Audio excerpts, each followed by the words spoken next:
అందరికీ నమస్కారం అండి. శైలజ వినిపించే కథల ఛానల్కు స్వాగతం. ఈరోజు మనం బూర్ల నాగేశ్వరరావు గారు రచించిన అంతరంగికుడు అనే కథను విందాం. ఈ కథ సెప్టెంబర్ 1973 చందమామలో ప్రచురింపబడింది. మహేంద్రగిరిని పురంధరుడనే రాజు పరిపాలించేవాడు. ఆయన రాజ్యతంత్రం బాగా తెలిసినవాడే కాక గొప్ప కళాపోషకుడు కూడా. అందుచేత ఆయన వివిధ కళల్లో ప్రతిభ గల వారిని అవకాశం దొరికినప్పుడల్లా సత్కరిస్తూ ఉండేవాడు. ఒకనాడు పురంధరుడి సభకు ఒక విదేశీయుడు వచ్చాడు. అతని పేరు శ్రీకంఠుడు. ఇతిహాసాలు రాయటం అతని వృత్తి. అతడు అనేక దేశాలు తిరిగి ఒక్కొక్క సంవత్సరం పాటు ఉండి ఆ దేశ భాష నేర్చుకొని సంవత్సరం పూర్తి అయ్యే లోపల ఆ దేశానికి సంబంధించిన చరిత్ర సమగ్రంగా రాసేవాడు.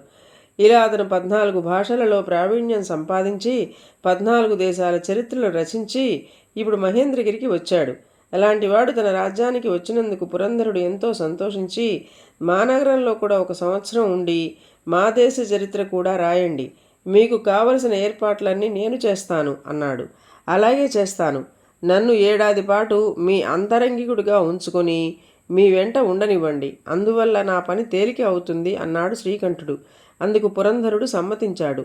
శ్రీకంఠుడు అధికారరీత్యా రాజుగారి అంతరంగికుడికి ఏదో సంపాదించి రాజు వెంట విహారాలకు, వేటకు, యుద్ధాలకు సైతం వెళుతూ రాజుగారి పరిపాలనా విధానాలన్నీ నిశితంగా పరిశీలిస్తూ అప్పుడప్పుడు నగరంలో పర్యటనలు చేస్తూ అన్ని రకాల వాళ్లతోనూ అనేక విషయాలు మాట్లాడుతూ కాలం గడపసాగాడు.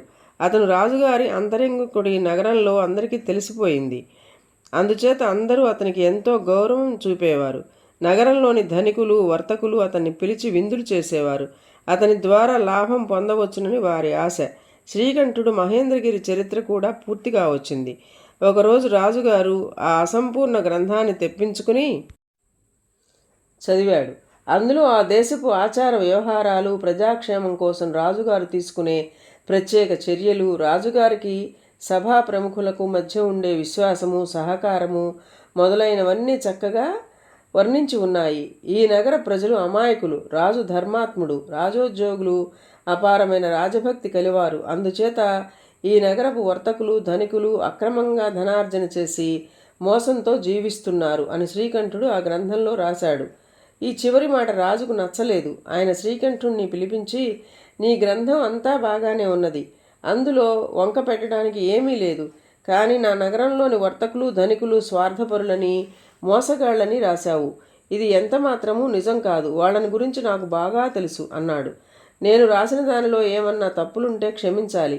ఈ గ్రంథాన్ని పూర్తి చేసే లోపల తప్పులన్నీ సవరణ చేసి ఆ తర్వాతనే వెళ్ళిపోతాను అన్నాడు శ్రీకంఠుడు. ఈ మాటలతో రాజు తృప్తిపడ్డాడు.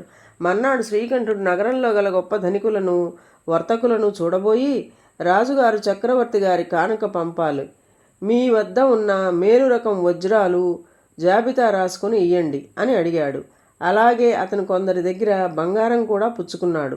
రాజుగారికి చాలా సన్నిహితుడు గనక అందరూ అతనికి లక్షల విలువలు చేసే వస్తువులను సంకోచించకుండా ఇచ్చేసి అతను తయారు చేసిన జాబితాల మీద సంతకాలు చేశారు.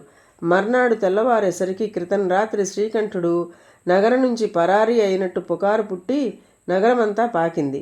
కిందటి రోజు అతనికి వజ్రాలు, బంగారము ఇచ్చిన వాళ్ళందరూ జాబితాలతో సహా రాజు వద్దకు వెళ్ళి, రక్షించండి మహాప్రభో, మీ అంతరంగికుడు మీ పేరు చెప్పి మమ్మల్ని దోచేశాడు.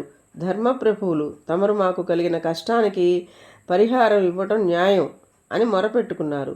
శ్రీకంఠుణ్ణి వజ్రాలు, బంగారము వసూలు చేయమని తాను నియోగించలేదు కనుక అతను ధనికులను లూటీ చేసి పారిపోయి ఉంటాడని నమ్మి రాజు కోశాధికారిని పిలిచి ఎవరెవరికి ఎంత పరిహారం ఇవ్వాలో లెక్క కట్టమన్నాడు.